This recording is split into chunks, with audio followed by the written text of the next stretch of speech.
ప్రశాంతంగా, హాయిగా, రిలాక్స్‌గా ధ్యాన స్థితిలో కూర్చొని స్పెట్స్ ఉంటే తీసి పక్కన పెట్టండి మాస్టర్స్. ఏలల్లో ఏళ్ళు కలుపుకోండి. సుఖాసనంలో కూర్చోండి. కళ్ళు మూసుకోండి మాస్టర్స్. సీట్ కంఫర్టబుల్‌గా కూర్చోండి.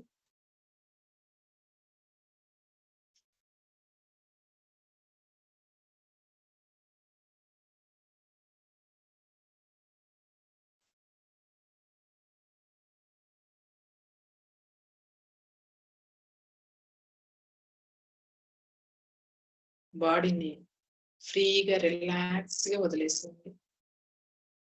రిలాక్స్‌గా పెట్టండి మాస్టర్స్.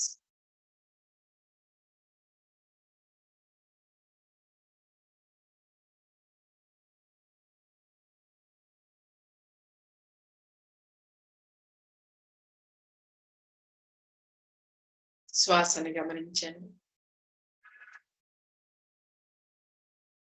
లోపలికి వెళ్ళే శ్వాస, వెలుపలికి వచ్చే శ్వాసని గమనించండి.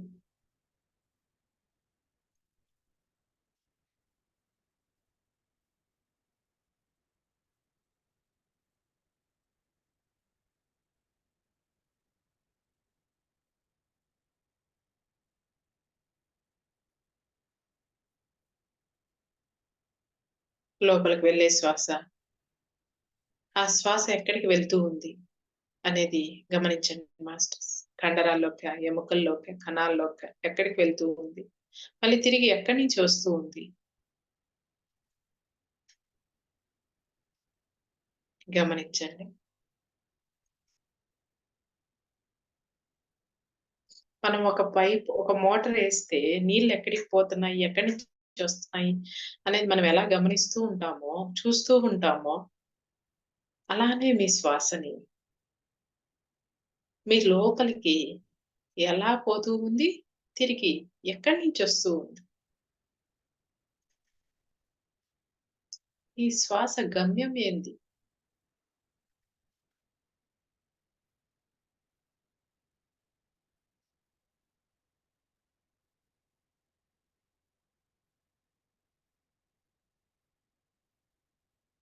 ఈ శ్వాస మనకి ఏం నేర్పించడానికి వస్తూ ఉంది? మన లోపలికి వస్తుంది, బయటికి వెళ్తూ ఉంది. ఏం నేర్పించడానికి వస్తూ ఉంది? అది గమనించండి మాస్టర్స్.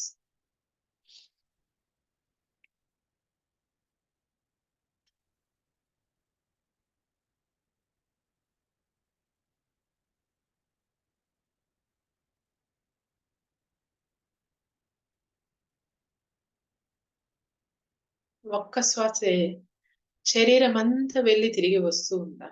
కొంతవరకే పోయి తిరిగి వస్తూ ఉందా? గమనించండి మాస్టర్స్.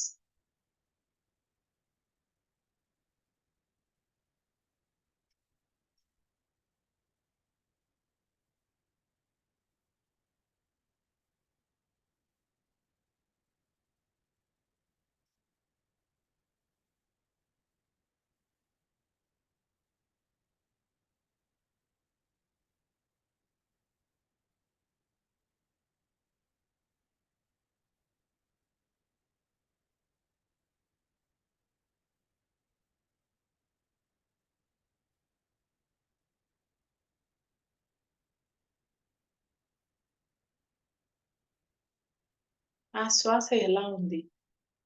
కాంతిగా ఉందా? స్మూత్‌గా ఉందా? ఎలా ఉంది? దాన్ని గమనించండి.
లోపలికి వెళ్ళేటప్పుడు మీ శ్వాస, మీ శరీరం అంతా వెళ్ళి, తిరిగి మళ్ళీ బయట బయటికి వస్తూ ఉందా? వెలుపలికి వస్తూ ఉందా? ఎలా వస్తుంది గమనించండి.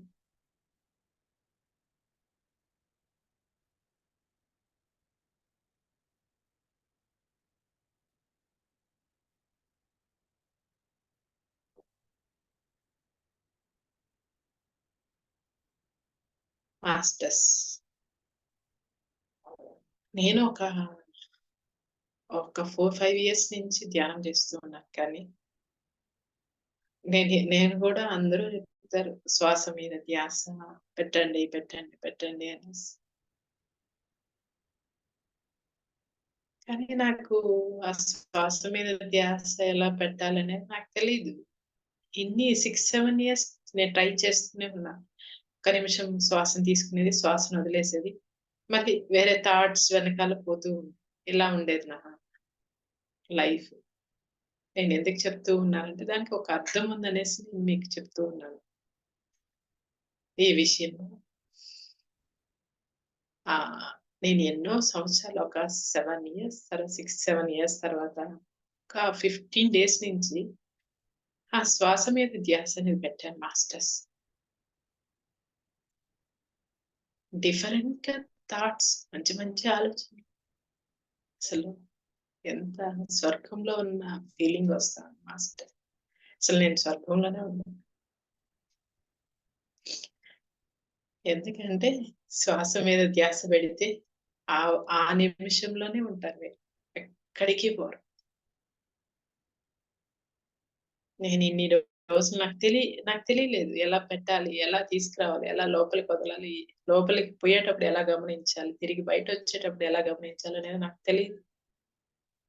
నాకిష్టం ఉండేది కాదు. మెయిన్.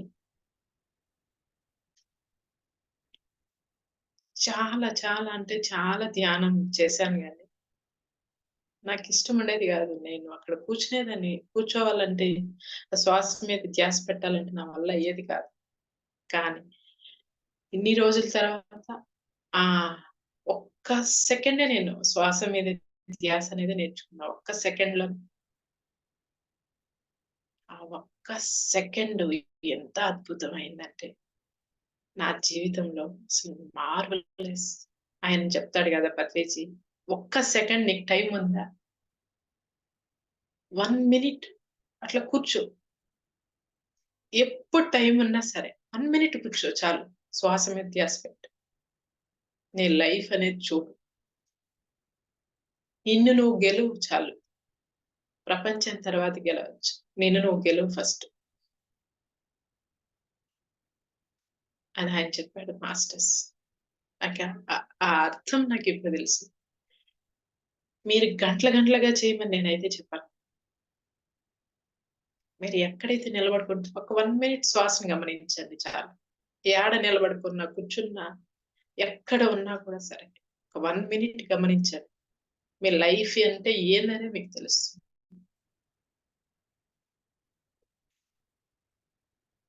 ఎంత అద్భుతంగా ఉంటుందంటే, స్వర్గంలో ఆ స్వర్గం నుండి ఆ వాటర్ హెవెన్ మన నెత్తిన మీద పడతా ఉంటే ఎంత హ్యాపీగా ఉంటుందో అంత హ్యాపీగా ఉంటుంది మాస్టర్స్. చాలా చాలా అద్భుతంగా ఉంటుంది. మీరు ట్రై చేసి చూడండి. మీకెప్పుడు టైం దొరికినా కూడా హాఫ్ అన్ అవర్, 1 అవర్ వీలైతే చేయండి. లేదు నాకు వీలు కావట్లేదు 1 మినిట్ మీరు ఏడ నిలబడుకుంటాడా? ఏడ కూర్చోంటాడా? శ్వాస లోపలికెళ్తా ఉంది. ఎక్కడికి పోతుంది? దాన్ని చూస్తూ ఉండండి చాలు. మళ్ళీ తిరిగి ఎక్కడి నుంచి వస్తుంది? అంతే. ఇంకేమి చేయొద్దు. మీరు నీళ్ళు తాగుతా ఉన్నా కూడా 1 మినిట్ గమనించండి. మళ్ళా తాగండి. తినేటప్పుడు 1 మినిట్ గమనించండి. తాగండి. నడుస్తున్నప్పుడు 1 మినిట్ గమనించండి. చాలు. ఎక్సర్‌సైజ్ చేసేటప్పుడు కూడా 1 మినిట్ గమనించండి. మీ లైఫ్ అంటే ఏందనేది మీకు తెలుస్తుంది మాస్టర్స్. ఎంత అద్భుతంగా ఉంటదంటే అసలు మార్వెలస్‌గా ఉంటుంది.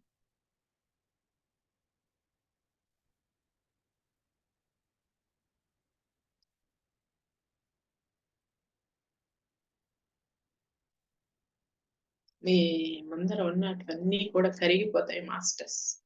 అన్ని పరిస్థితులు విధి అనేది కరిగిపోతుంది. మీ కర్మ అనేది కరిగిపోతుంది. అంతా కూడా కరిగిపోతుంది. ధ్యానం గమనించారంటే శ్వాస మీద ధ్యాస గమనించారంటే మీ కర్మలన్నీ కరిగిపోతాయి. పటాపంచలైపోతాయి.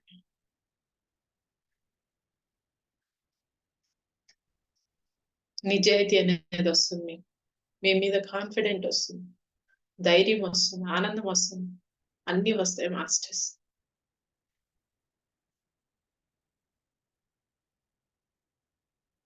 చివరి నుంచి వచ్చిన దాన్ని నేను మాస్టర్స్.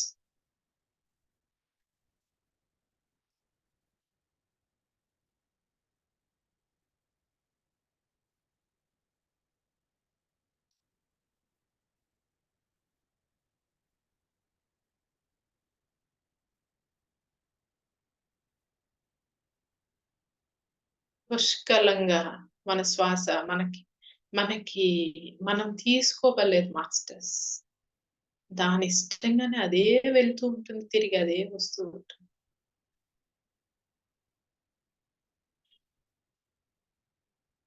అంత గొప్పది శ్వాస.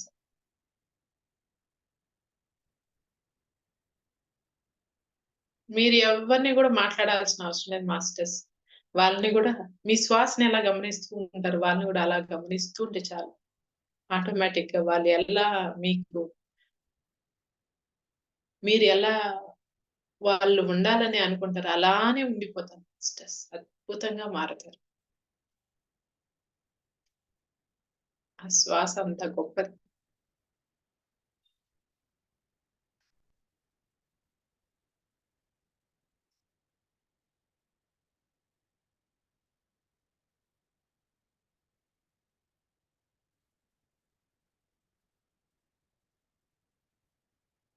పుష్కలంగా మనం శ్వాసని గమనించే కొద్దీ విశ్వశక్తి నుండి మన సహస్రారంలోకి ఆ కాంతి అనేది ప్రవేశిస్తుంది.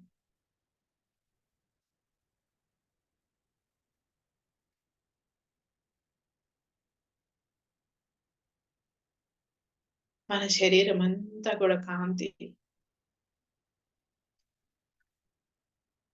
ప్రవేశించడం వల్ల మన కండరాలు, నరాలు, ఎముకలు,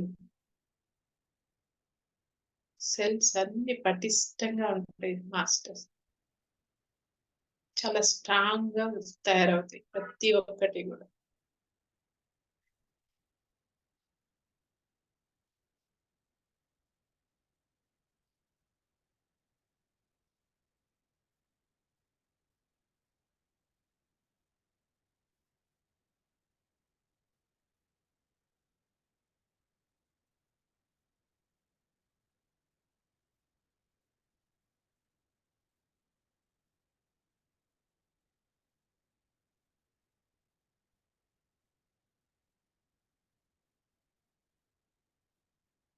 ఈ స్టమక్ దగ్గర బాగా గమనించవచ్చు మాస్టర్స్.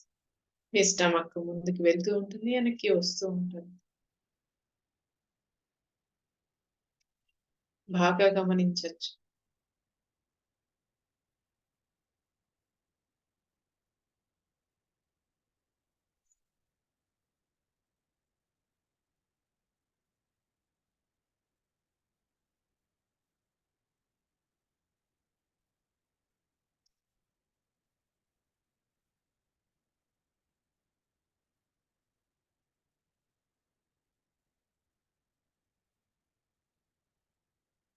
అలా మనం 1 మినిట్, 1 మినిట్, 1 మినిట్ గమనించటం వల్ల మనకెప్పుడు వీలైతే అప్పుడు గమనించటం వల్ల ఏమవుతుందో తెలుసా మాస్టర్స్? మనం రోజంతా ధ్యాన స్థితిలోనే ఉంటాం. ధ్యానమే చేస్తూ ఉంటాం. మనం ఇంకేం పని చేసినట్టు అనిపించదు.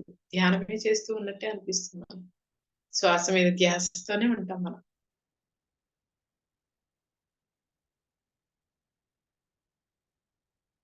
నిజాయితీతో పనిచేస్తాం. ధైర్యంతో పనిచేస్తాం.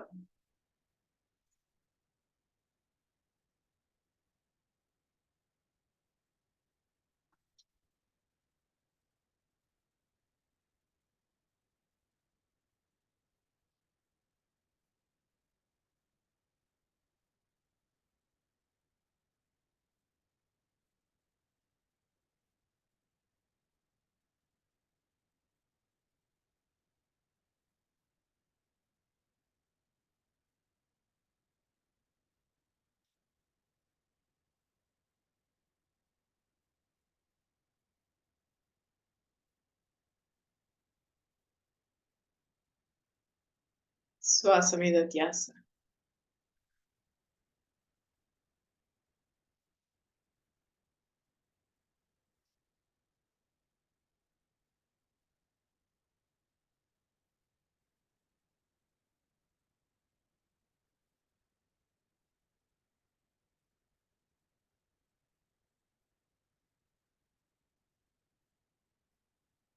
మీరు ధ్యానం చేసేటప్పుడు మాస్టర్స్ కలర్స్ కనిపిస్తాయి మాస్టర్స్. ఆ కలర్స్‌ని గూడా అలో చేయండి మీ లోపలికి.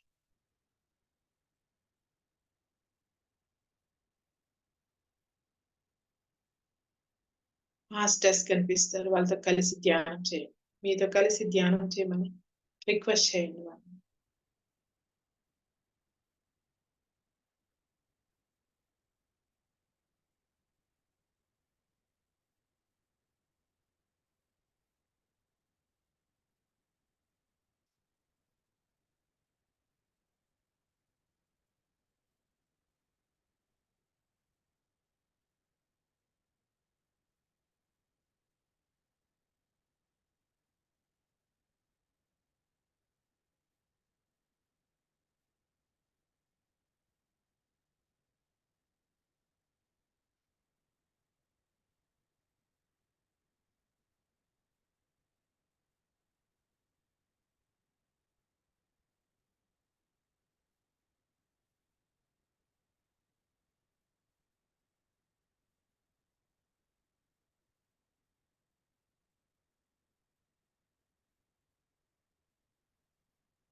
శ్వాస మీద ధ్యాస.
శ్వాస మీద ధ్యాస.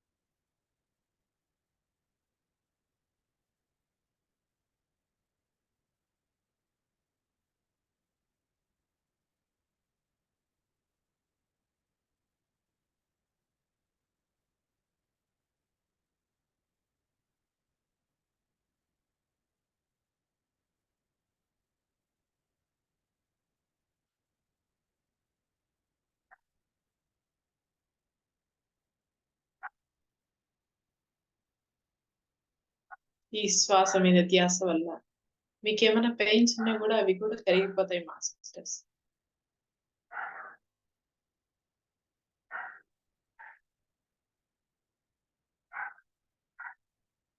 మాయమైపోతాయి.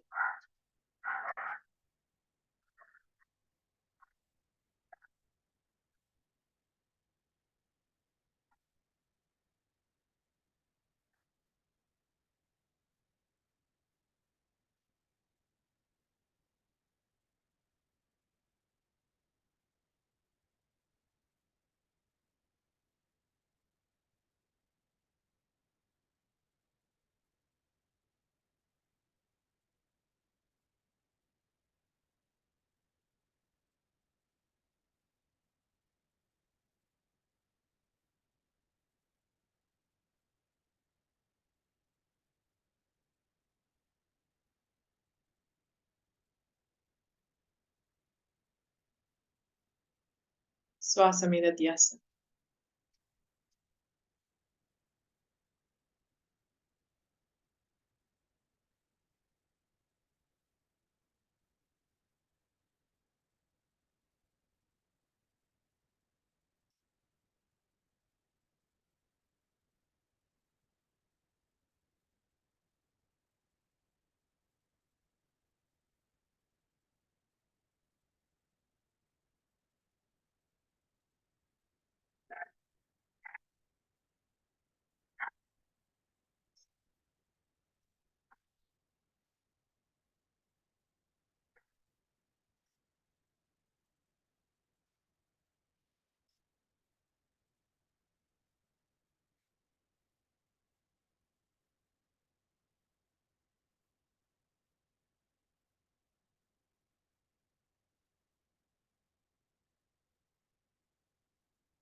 కొంతమందికి దేవుళ్ళు కూడా కనిపిస్తారు మాస్టర్స్.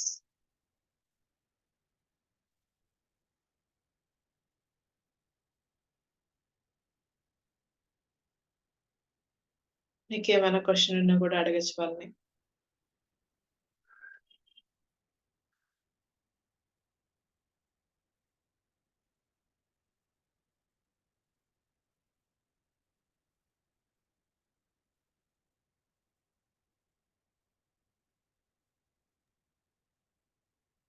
నమస్తే మేడం. సార్ లాస్ట్ లో మాట్లాడండి సార్. క్లాస్ కంప్లీట్ అయినాక నేను అడుగుతాను సార్.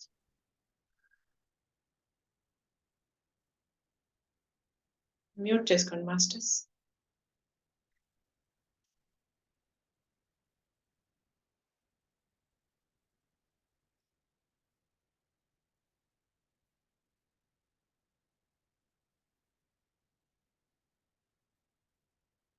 Thirty seconds masters.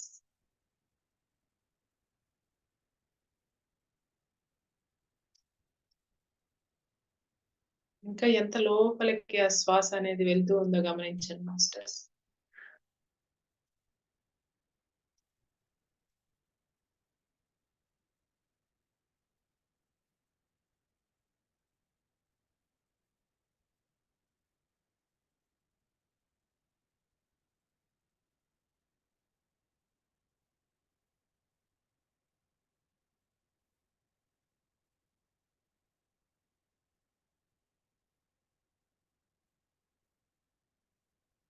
ఇంకా లోపలికి వెళ్తూనే ఉంది చూడండి మాస్టర్స్, గమనించండి.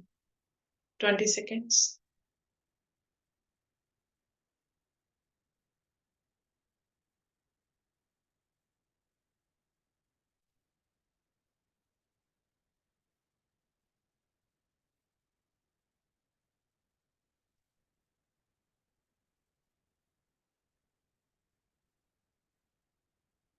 Ten seconds.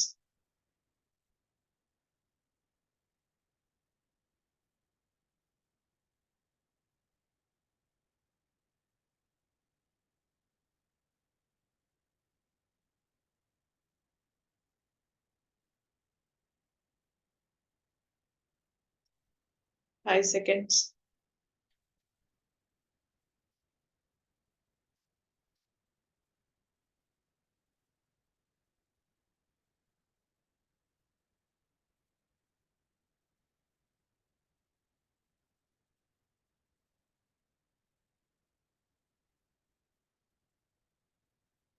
మీ చేతులు రెండు నెమ్మదిగా తీసి కళ్ళ మీద పెట్టుకొని నెమ్మదిగా కళ్ళు ఓపెన్ చేయండి మాస్టర్స్. చేతులు చూసుకుంటూ కళ్ళు ఓపెన్ చేయండి.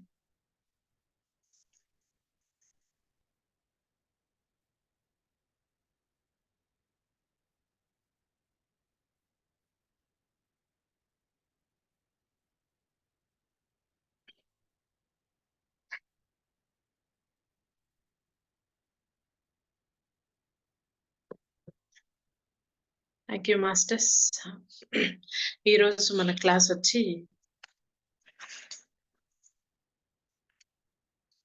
యుధిష్ఠిరుడు. ఈ మాస్టర్ గురించి ఈరోజు మనకి class masters.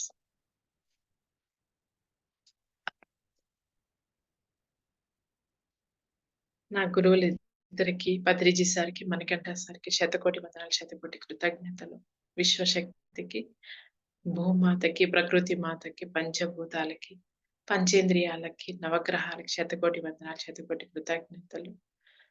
Thank you masters, thank you so much. ఈరోజు మన మాస్టర్ వచ్చి యుధిష్ఠిరుడు. యుధిష్ఠిరుడు ఆయన సంఘం గురించి చెప్పారు మాస్టర్స్. ఆయన సంఘంలో ఎలా ఉంది ఏమి అనేది సంఘం గురించి చెప్పారనమాట. నేను ధర్మరాజు అనే పేరుతో అందరికీ బాగా తెలుసు. ఆయన ధర్మరాజు అనే పేరుతో అంట అందరికీ బాగా తెలుసు అంట. యుధిష్ఠిరుడు సంఘం సంఘం సంఘ సభ్యులు ప్రశాంతంగా జీవించడం కోసం ప్రతి సంస్కృతి కొన్ని ప్రాథమిక నిబంధనలను, చట్టాలను రూపొందించుకున్నాయి. సంఘం అంటే ఈయన ధర్మరాజు లాంటి వారు అన్నమాట. అంటే ధర్మం కోసం ఆయన సంఘంలో అందరి పట్ల కూడా ఆ న్యాయంగా, నిజాయితీగా ఉండాలనే ఒక ఆలోచన, జ్ఞానంతో ఉండే ఆయన. మీలాగే నేను కూడా సంఘంలో ఉండే మనిషినే. అయితే నా తమ్ముళ్ళు మాత్రం అతి బలశాలులు, మరి ధ్యానులు. వాళ్ళ తమ్ముళ్ళు మాత్రము అతి బలశాలులు అంట, ధ్యానులంట వాళ్ళు. సంఘ సంఘ పెద్దలు ఏర్పరిచిన కట్టుబాట్లలోనే జీవించాలి అని నేను ఎంచుకున్నాను. సంఘం అంటే ఏందంటే మాస్టర్స్, ఇప్పుడు మన చుట్టూ ఉండే వాళ్ళని సంఘము అంటారు. వాళ్ళు ఏమైతే చెప్తారో వాళ్ళ కట్టుబాట్లతోనే మనం ఇప్పుడు మన ఊరు అనుకోండి మాస్టర్స్. మన ఊర్లో ఇలాంటి బట్టలే ఏసుకోవాలంటే అలాంటి బట్టలే ఏసుకోవాలి. అక్కడ పోయి ఆ పని చేయాలంటే అక్కడే పోయి ఆ పనే చేయాలి. అందరూ కలిసి చేయాలంటే అందరూ కలిసే చేయాలి. ఒకరట్ట చేసుకునేదానికి ఒప్పుకోరు వాళ్ళు. సంఘం అంటే సంఘమే. అందరూ కలిసి చెయ్యాలి అంతే. అలా అన్నమాట. అలా ఎంచుకున్నారు. మరోవైపు నా జన్మ కారణం నుంచి నేను ప్రక్కద్రోవ పట్టకుండా ఉండాలని చాలా జాగ్రత్త పడుతుండేవాడిని. చూడండి, ఆయన జన్మ కారణం ఎందుకొచ్చాడు భూమి మీదకి అని నేను త్రోవ పట్టకుండా ఉండాలని చాలా జాగ్రత్త పడుతుండేవాడిని. చాలా జాగ్రత్త పడేవాడట ఆయన. పక్క ద్రోవ అంటే వేరే ఆలోచనకి పోకుండా ఆయన మనం ఎందుకైతే ఈ జన్మ ఎత్తుకొని మనం వచ్చామో భూమి మీదకి ఆ పని చేయాలి మనము అనని అనుకునేవారంట ఆయన. అందువల్ల ఎప్పుడు చూసినా ఒక రకమైన మానసిక ఒత్తిడిలో ఉండేవాడిని. ధర్మం తప్ప అన్యాయం వద్దు అనే మనోనిర్ణయాన్ని గట్టిగా పట్టుకుని ఉండేవాడిని. ధర్మంలోనే మనం బతకాలి, అన్యాయం వద్దు అనే మనోనిర్ణయాన్ని గట్టిగా పట్టుకుని ఉండేవాడంట ఆయన. ఇప్పుడు చూడు, అన్యాయం చేస్తూ ఉన్నారనుకో, వీళ్ళు అలా చేస్తున్నారు, వీళ్ళు ఇలా చేస్తూ ఉన్నారు అనే ఒక మానసిక ఇబ్బంది ఉండేదంట ఆయనకి. ఎందుకంటే ధర్మంతోనే జీవించాలి, ధర్మంలోనే బతకాలి అని అనుకునే ఆయనంట ఈయన. ఎవరు? యుధిష్ఠిరుడు. అంటే సంఘం సంస్కృతుల సూత్రాలకు కట్టుబడి ఉండేవాడిని. నాకు ఉన్న ఏకైక బలహీనత జోదం. ఆయనకు ఒక ఏకైక బలహీనత ఒకటి ఉందంట, అది జోదం. అయితే దానిలో కూడా నేను ధర్మానికే కట్టుబడి ఉండేవాడిని. చూడండి, ఆయన దానిలో కూడా ధర్మానికే కట్టుబడి ఉండేవాడంట. మోసం చేసి గెలిచేసి మనం ఎలా అయినా బతికిపోవాలనే ఆలోచన అయితే ఎప్పుడు ఉండేది కాదంట ఆయన. ధర్మం ఎప్పుడు తప్పడంట. ధర్మరాజు కూడా అంతే కదా మాస్టర్స్. ధర్మం ఎప్పుడు తప్పడాయన. లాస్ట్ కి అన్ని పోగొట్టుకున్నా కూడా ఆ ధర్మం మీదే నిలబడ్డాడు కాబట్టి ఆయన స్వర్గంలో జీవించాడు. ఆయన స్వర్గానికి వెళ్ళాడు. ధర్మం న్యాయం అనేది అంత గొప్పవి. ఈరోజు అన్ని కోల్పోవచ్చు, కానీ ధర్మం ఎప్పుడు గెలుస్తుంది. ఈరోజు మన దగ్గర ఏమి కూడా లేకపోవచ్చు, ధర్మంగా మనం జీవించామంటే మనం ఎప్పటికీ గెలుస్తాం. గెలుపు ఓటమిలను లెక్క చేసేవాడిని కాదు. గెలుపు ఓటములు అనేటివి లెక్క చేసేవాడు కాదంట ఆయన. క్షుప్తంగా చెప్పాలి అంటే ఎన్ని కష్టాలు వచ్చినా సరే తాను పుట్టి పెరిగిన పరిస్థితులలో ఉంటూనే మనిషి పరిణితి చెందగలదు. చూడండి, పుట్టి పెరిగిన పరిస్థితులలోనే ఉంటూనే మనిషి పరిణితి చెందగలదు అంట. ఆ మనిషి పరిణితి చెందాలి అనంటే ఆయన పుట్టి పెరిగిన పరిస్థితుల్లోనే ఉండాలి అనని ఆయన చెప్తూ ఉన్నాడు. ఎన్ని కష్టాలైనా రాని, ఎన్ని కష్టాలు వచ్చినా కూడా సరే, ఆయన పుట్టి పెరిగిన పరిస్థితులలోనే ఇప్పుడు కొంతమంది ఏందంటే, నాకిది చాలా అసలు నేను భరించలేకపోతున్నా. నా వల్ల కావట్లేదు. ఈ పరిస్థితి నుండి నేను ఎట్టో ఒకటి ఎళ్ళిపోవాలి. ఎట్టో ఒకటి పారిపోవాలి అని నువ్వు ఎప్పుడైతే అనుకుంటావో, ఆ పరిణితి చెందవు. తిరిగి ఈ జన్మ గాకపోయినా మళ్ళీ వచ్చే జన్మలో అయినా నువ్వు దాన్ని అనుభవించాల్సింది. ఎప్పుడైతే ఆ కష్టాన్ని జయించి నువ్వు నిలబడగలుగుతావో, అప్పుడు నీకు నీ ఆత్మ అన్నీ కూడా పరిణితి చెందుతాయి అనేది రుజువు చేయడానికి నేను బ్రతికాను. గుర్తుపెట్టుకోండి. నా జన్మ ధ్యానం గురించి గాని, పుస్తకాలు చదవటం గురించి గాని చెప్పడు. ఆయన, ఆయన జన్మలో ఆయన జన్మ ధ్యానం గురించి గాని, పుస్తకాలు చదవటం గురించి గాని చెప్పరంట ఎవరు. ఎందుకంటే ఆయన అవి చేయలేదనమాట. కేవలం సంఘానికి, సంస్కృతికి కట్టుబడి ఉండటం మాత్రమే చెబుతుంది. ఆయన జన్మ దేనికి చెప్తుంది? సంఘానికి, సంస్కృతికి కట్టుబడి ఉండటం మాత్రమే చెబుతుంది. నేను ధ్యానం చేశాను. కానీ అది కురుక్షేత్ర సంగ్రామం తరువాతే నా జీవితం గురించి, నా పనుల గురించి ఇంతే చెప్పగలిగింది. చూడండి. ఆయన కురుక్షేత్ర సంగ్రామం తర్వాతే ఆయన ధ్యానం చేశాడంట. నా పనుల గురించి ఇంతే చెప్పగలిగింది. ప్రశ్న. 13 ఏళ్ల 13 ఏళ్ల దేశ బహిష్కారం సమయంలో మీరు చేసిన పనులు ఏమిటి? ఆ సమయంలో శ్రీకృష్ణుని పాత్ర ఎలాంటిది అని ఆయన్ని అడిగారను. 13 ఏళ్ల దేశ బహిష్కరణలో మేమేం చేసిందేమిటంటే, కౌరవ కుటుంబంలోని వాళ్ళకు చెందిన రకరకాల గ్రహస్థితులు, వివరాలు సేకరించుకొని, ఎవరిని ఏ విధంగా దెబ్బతీయాలో చూసుకున్నాము. 13 ఏళ్ల తర్వాత ఆయన కౌరవ కుటుంబంలోని వాళ్ళని ఎలా దెబ్బతీయాలో చూసుకున్నారంట. మా తమ్ముళ్ళు అర్జునుడు, నకుల సహదేవులు ఈ పనిలో మునిగి ఉండగా, భీముడు మాత్రం ఏ రకంగా దాడి చేస్తే మంచి చెడ్డలు ఎలా ఉంటాయి అనే విషయాల గురించి ఆలోచించడంలో మునిగి ఉండేవాళ్ళం. చూడండి. వాళ్ళు ఎలా వాళ్ళని దెబ్బతీయాలనేది అర్జునుడు గాని, నకులుడు గాని, సహదేవుడు గాని వాళ్ళు మునిగి తేలారంట. భీముడు మాత్రం ఏ రకంగా దాడి చేస్తే మంచి, చెడ్డలు ఎలా ఉంటాయి అనే విషయాల గురించి ఆలోచించటంలో మునిగి ఉండేవాళ్ళం. అయ్యా! 12 ఏళ్ల ఎడతెరపి లేకుండా తపస్సులు చేయలేదు.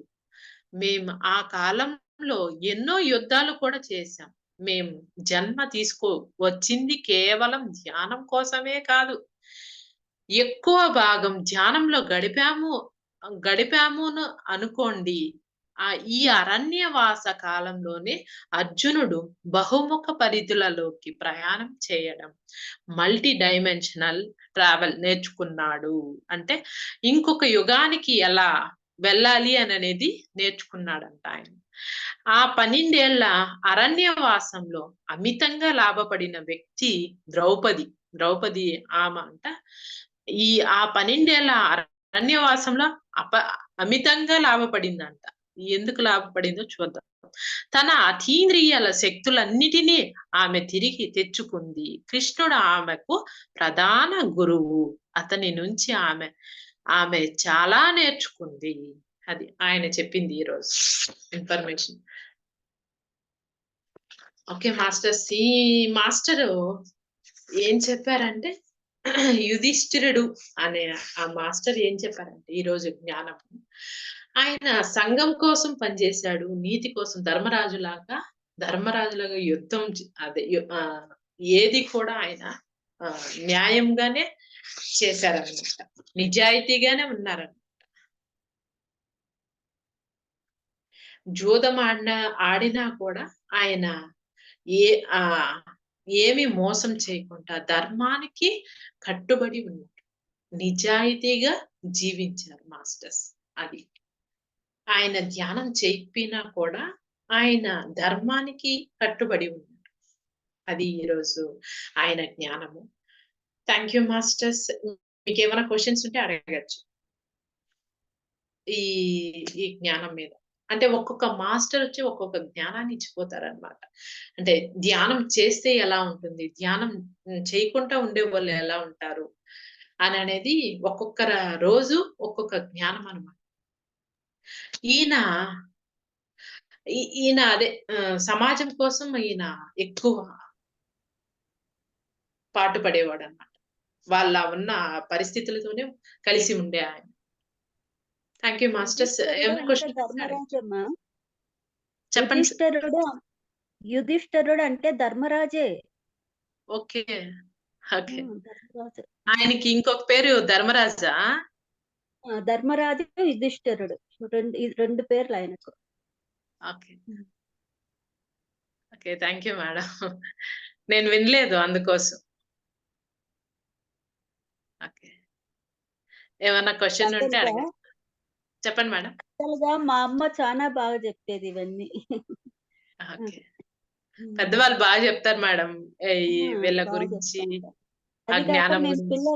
మేము చిన్న పిల్లలప్పుడు రోజు ఒక అమ్మాయి వచ్చి మా ఇంటి ఎదురుగా గుడి, రాముల గుడి ఉంది, రాముల వారి గుడి. అక్కడికి వచ్చేసి ఆమె సాయంత్రం 6 నుంచి 8 దాకా హరికథ చెప్తుంది. ఆమెకు ఒక తాంబూలం ఇచ్చి దండ వేస్తే గిన్న రాఘవేంద్ర స్వామి వస్తాడంట ఆమె బాడీలోకి. వచ్చి ఆమె కథ అంతా అయిపోయిన తర్వాత మళ్ళా ఆ మాల తీసిన తర్వాత ఆమె ఏం చెప్పలేదు ఇంక. మనం ఏమన్నా అడిగినా ఏం చెప్పలేదు. ఆ మాల ఉన్నంత వరకు ఆమె అన్ని చెప్తా ఉండే అట్లా. నేను పిల్లలప్పుడు చూస్తా ఉంటిని. చాలా బాగా చెప్తా ఉండే అమ్మయ్య. ఓకే. Thank you madam. ఏమన్నా క్వశ్చన్స్ ఉంటే అడగచ్చు మాస్టర్స్.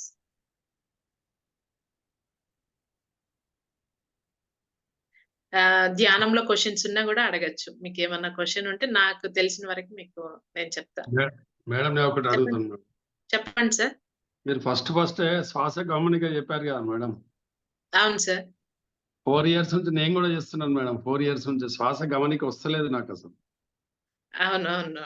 ఎక్స్పీరియన్స్ వస్తున్నాయి. హాస్టల్ ట్రావెలింగ్ అయింది, లైట్ కాంతి పుంజం కనపడుతుంది, అన్ని నక్షత్రాలు కనపడుతున్నాయి, కానీ శ్వాస గమనిక వస్తలేదు. అవును సార్. నేను దాని కొరకే తపన పడుతున్నా, కానీ మీరు కరెక్ట్ నాకు కావాల్సిన పాయింట్ ఈ రోజు చెప్పారు మీరు. ఓకే. నేను అదే సార్ మీకు నేను చెప్పింది 6 ఇయర్స్ నుంచి నేను కూడా ధ్యానం చేస్తున్నా. నాకు మంచి మంచి అనుభవాలు వచ్చాయి. హాస్టల్ ట్రావెలింగ్ చేశాను. ప్లస్ మహాంతర్ బాబాజీతో మాట్లాడినాను. చాలా మంది మాస్టర్స్ తో మాట్లాడినాను నేను. చాలా మంది మాస్టర్స్ తో మాట్లాడినాను, కానీ శ్వాస మీద ధ్యాస ఎప్పుడు పెట్టిందాన్ని కాదు. అందరూ కూర్చోండి శ్వాస మీద ధ్యాస పెట్టండి, శ్వాస మీద ధ్యాస.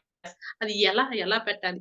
ఒకసారి శ్వాస పీల్చి వదిలేసినా అనుకో, ఇంకా మళ్ళా ప్రపంచం అంతా తిరిగేసి వస్తా ఉంటానన్నమాట నా మనసుతో. అలా చేసేదాన్ని. అంటే నేను బయట వెళ్ళిపోయానంటే అక్కడ ఏమేమో కనిపించేది, రకరకాల మాస్టర్స్ కనిపించే వాళ్ళు. వాళ్ళతో అంతా మాట్లాడేదాన్ని, తిరిగి మళ్ళీ వచ్చేదాన్ని. మా అమ్మతో మాట్లాడేదాన్ని, తిరిగి వచ్చేదాన్ని. ఇలా అంతా జరిగేది నాకు. కానీ ఎప్పుడు నేను శ్వాసని గమనించేది, శ్వాస మీద ధ్యాస పెట్టేది నాకు తెలియదు. నేను ఇప్పుడు ఒక 10 చెప్పండి మేడం. గత జన్మలోనే మీకు అది అయిపోయిందమ్మా. ఓకే. ప్రేమనా సార్ అట్లే చెప్తా ఉండే. గత జన్మలో గమనించేది అయిపోయింది మీకు. మీరు ఉంది మీకు ఆ యొక్క జ్ఞానం ఉంది మీకు ఇప్పుడు. ఇంకా శ్వాస అవసరం లేదు అంటాడు సార్.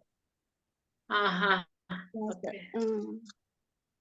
ఆ శ్వాస మీద ధ్యాస చెప్పండి. మ్యూట్ చేసుకోండి మేడం. గమనించే అవసరం మీకు లేదంటాడు. ఓకే. అలా అనుకునేదాన్ని. కానీ ఇప్పుడు ఒక 15 డేస్ నుంచి నా సోల్ ఏం చెప్తుందంటే శ్వాసని గమనించు అని అనేసి చెప్తూ ఉందన్నమాట. అప్పుడు నేను శ్వాస మీద ఒక 1 మినిట్ ఎక్కడ నిలబడుకున్నా, ఏం చేస్తున్నావు, 1 మినిట్ అట్లా నేను శ్వాసని గమనించడం స్టార్ట్ చేశాను. స్టార్ట్ చేసిన తర్వాత ఏమవుతుందంటే నాకు ప్రతిదీ ఏది చూసినా మిరాకిల్ గానే కనిపిస్తుంది. ఎక్కువ మాస్టర్స్ నేచర్ తో కనెక్ట్ అవ్వాలి. నేచర్ తో నేచర్ అంటే చెట్లను చూడాలి. చెట్లలో ఆకులు ఎన్నున్నాయి చూడాలి. భూమాతను చూడాలి. భూమాత మీద రాళ్ళు ఎన్నున్నాయి చూడాలి. ప్లస్ ఆకాశం ఎలా ఉంది చూడాలి. ఇలా నేచర్‌ని గమనించాలి. నేచర్‌ని ఎప్పుడైతే గమనిస్తావో అప్పుడు నీతో నువ్వు ఉంటావు. నీ శ్వాసతో నువ్వు ఉంటావు. అద్భుతంగా ఉంటుంది మాస్టర్. ఒకసారి గమనించి చూడండి. మన థాట్స్ గూడా ఏమవుతాయంటే రోజుకి తగ్గిపోతాయి. థాట్స్ తగ్గిపోతాయి. ఆలోచనలు అన్నీ కూడా తగ్గిపోతాయి. మనకెక్కువ నేచర్‌తో కనెక్ట్ అవ్వటం చాలా ఇష్టమైపోతుంది. అప్పుడు శ్వాస మీద ధ్యాస అనేది ఒక పట్టనేది వస్తుంది. శ్వాస మీద ధ్యాస ఉంది అంటే నీతో నువ్వు ఉన్నట్టు లెక్క. ఆ సెకండ్‌లో సార్ చెప్తారు గదా! ఎవరు? సార్ చెప్తారు గదా! ఆ సెకండ్‌లో ఉంటావు. ఆ నిమిషంలో ఉంటావు. నీతో నువ్వు ఉంటావు. నీతో నువ్వు ఏం పని చేస్తున్నావు అనేది నీకు తెలుస్తుంది. నువ్వు చేసే పని కరెక్టా కాదా అనేది నీకు తెలుస్తుంది. అప్పుడు కాదు అనుకున్నప్పుడు అప్పుడు నువ్వేం చేయాలో ఆ పనే చేస్తావు. శ్వాస మీద ధ్యాస లేనప్పుడు నువ్వు ఏం పని చేస్తున్నావు అనేది నీకు తెలియదు. ఎరుకుంటుంది. ఇప్పుడు ముక్కులోకెళ్ళి వచ్చేదాన్ని గమనించాలా మేడం? ముక్కులోకెళ్ళి వచ్చేదాన్ని గమనించాలి మేడం? అంతే సార్. గమనించడమే శ్వాస. లోపలికి వెళ్తూ ఉంది గదా! మన లోపలికి వెళ్ళి మన భాగాల్లోకి అన్నిటిలోకి వెళ్ళి తిరిగి అక్కడి నుంచి బయట ఎలా వస్తూ ఉంది అనేది. ఇప్పుడు పైపు ఒకటి పెట్టేసుంటాం సార్. ఎగ్జాంపుల్ పైపు పెట్టేసుంటాము. ఆ పైపు నీళ్లు మోటార్ ఏసినామంటే ఎక్కడికి వెళ్తూ ఉంది, మళ్ళీ తిరిగి ఎక్కడికి వెళ్తూ ఉండేది మనం గమనిస్తాం గదా! నీళ్లు వెళ్తూ ఉన్నాయి. అక్కడికి వెళ్ళిన తర్వాత ఈ పైప్ ఊడిపోయిందంటే తిరిగి ఆ నీళ్లు మళ్ళీ ఎక్కడికొస్తాయి? బయటొచ్చేస్తాయి. ఎక్కడ ఉన్నావో ఏ పార్ట్‌కి పోయింది కూడా తెలుస్తదంట కదా మేడం? శ్వాస ఏ పార్ట్‌లో ఉన్నది, ఏ పార్ట్‌కెళ్ళింది. అన్నీ తెలుస్తాయి సార్. గమనించారంటే అన్నీ తెలుస్తాయి. మనము ఇక్కడి నుంచి శ్వాసని లోపలికి తీసుకునేటప్పుడు తిరిగి అక్కడికే వెళ్ళిపోతుంది. బయటికే వెళ్తుంది. బయట నుంచి తీసుకుంటున్నాం తిరిగి బయటికే వెళ్తుంది. అది గమనించడం అంటే. ప్రయత్నించండి మాస్టర్స్. మనమందరం మన కోసం మనం ఫస్ట్ ఆఫ్ ఆల్ హెల్ప్ చేసుకోండి. సహాయం చేసుకున్నాం అనుకో మనం అందరికీ సహాయం చేయగలుగుతాం. Thank you masters. ఇంకేమైనా క్వశ్చన్స్ ఉన్నాయా? ఈరోజు ఎనర్జీస్ బాగా వచ్చినాయి మేడం. ఎనర్జీస్ బాగా వచ్చినాయి. Thank you sir. Thank you so much. ఆవలింతలు వచ్చినాయి, కళ్ళ వెంట నీళ్ళు వచ్చినాయి మేడం. అవునా sir? Thank you sir. Thank you so much sir. Thank you madam. Okay. Bye madam. Bye. Okay. Bye madam. Bye.